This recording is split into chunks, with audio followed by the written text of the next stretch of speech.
Bàsquet Blaugrana Debat, cada setmana al teu canal de YouTube. Un programa de Ramon Serra, periodista jubilat però no retirat. Sense defensa, a la pista, a la banqueta i als despatxos. Benvinguts a Barça Blaugrana Debat, l'informatiu del Barça en català. Programa número 5, corresponent al 13 d'octubre de 2025. I sense més retard, començo. Sar! Després de la victòria contra el València a l'Eurolliga per 108-102, esperàvem una mica més contra el Lleida, però no va ser possible. El Barça va tornar a ensopegar per 86-91. Una situació, doncs, que jo penso resumir en 10 punts per intentar ser breu. En primer lloc, sense defensa, el Barça ha encaixat en els últims 5 partits una mitjana de 97 punts per partits, en els últims 5 partits. No es pot cuinar amb una olla foradada. Segon apunt, nou rècord de Penyarroia.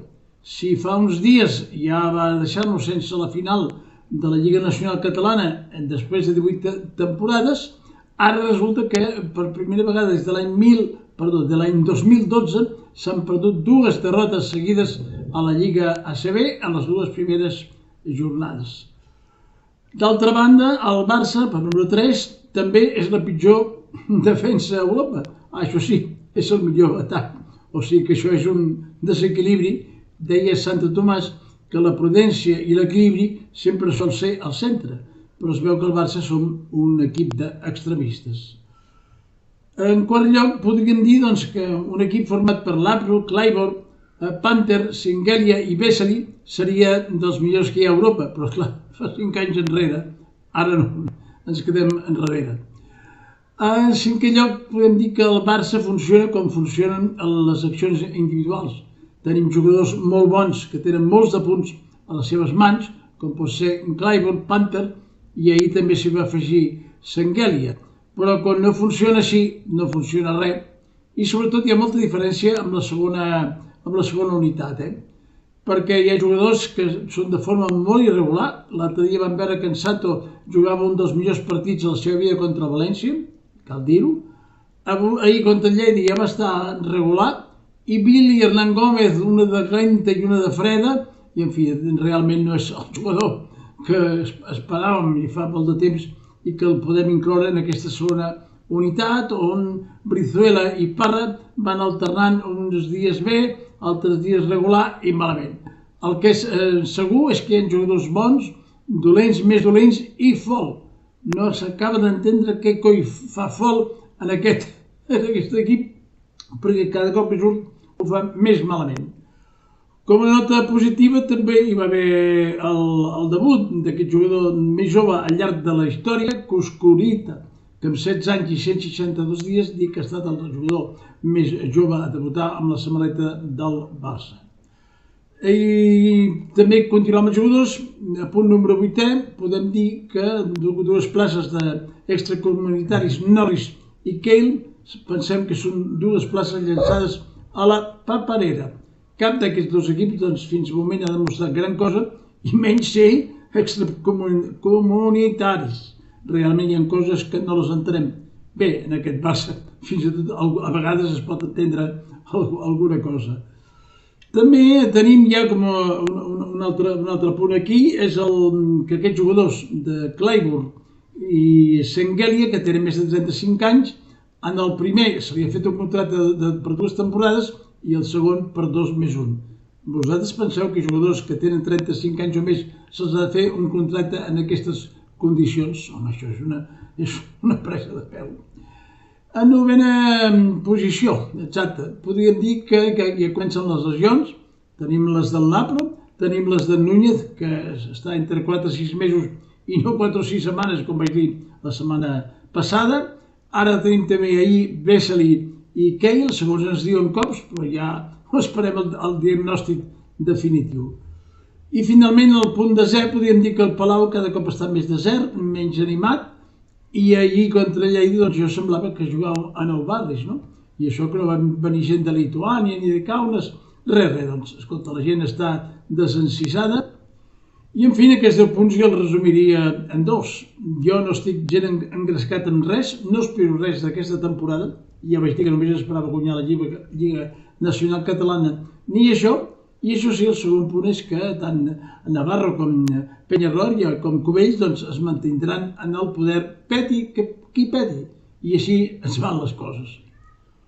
Un altre aspecte que volia considerar és també que ha començat aquesta lliga entre el que es diu U22, organitzat per la Federació Espanyola de Bàsquet, perquè els jugadors menors de 22 anys puguin anar-se foguejant, perquè moltes vegades amb tanta presència d'estrangers no tenen plaça. La idea és bona, però esclar, les desgavelles i hi ha molta diferència entre uns equips i uns altres. Per exemple, el Barça, en el primer partit, ha apallissat el Manresa gairebé per 60 punts. Home, doncs, això no és que sigui una igualtat, precisament, no? Jo només segueixo el de Bone, que justament és l'únic jugador que pot passar al primer equip, tot i que encara no ha complert 14 anys, i esperem que ho faci ara, en aquest mes, no? I que tingui llicència del Consejo Superior de Deportes per poder jugar i d'aquesta manera poder ampliar, eixamplar una mica el ròster d'aquest equip perquè anem francament a curs. Si podeu veure els partits per televisió, entreu a la Lliga ACB i podeu veure tots aquests partits d'aquests nois jovenets. Pel que fa al calendari, ja diem que ha estat una desgràcia per aquest Barça, perquè com és la llei de Murphy, quan les coses van malament tot va al revés, oi? Doncs ara tornem aquesta setmana, 3 partits també, 2 a fora, a la Lliga Europea i un a Màlaga al final, el diumenge contra l'Unicaja, no? Si no vols brou, 3 tasses. Aquest dimarts juguem contra el Maccabi a Sèrbia, per qüestions polítiques, a les 7 de la tarda. Recordeu-vos-en, a les 7. El dijous a Dubai, a les 6 de la tarda, i el diumenge contra l'Unicaja, el Carpena, a les 7 de la tarda.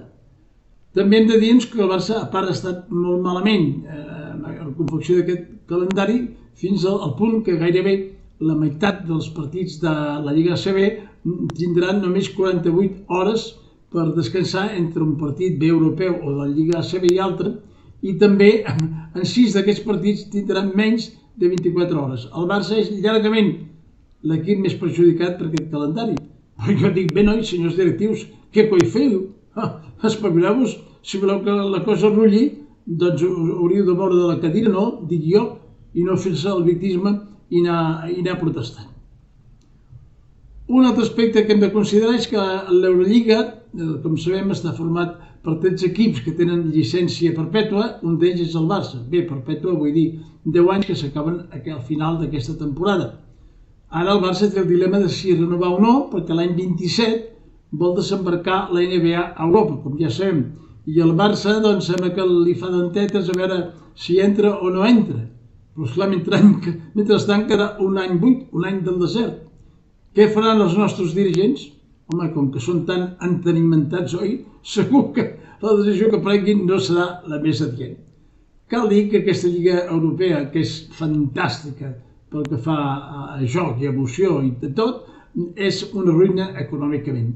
Pensem que el Barça l'any passat només va aconseguir menys de 800.000 euros per part de l'Eurolliga i de les televisions, no? Aquest any han augmentat una mica els premis al campió, 2,4 al campió, 2,1 al segon, però home, jo penso que tot això és molt poc, eh? No hem d'oblidar tampoc que el Barça ha acabat amb un dèficit, el Barça de 20.600.000 euros, no? I, per tant, doncs, sempre que hàgim de dependre del futbol, amics, doncs, això anirà molt malament per nosaltres, eh? Si el Barça no és una franquícia, jo penso que ho passarem negre, no? Una franquícia que llogui a Barça el nom, l'escut, la samarreta, el palau, perquè si no dependre sempre del futbol anirem a mal borràs, i més amb aquests dirigents que no tenen ni idea ni els importa. Això sí, alguns tenen les butxaques ben plenes.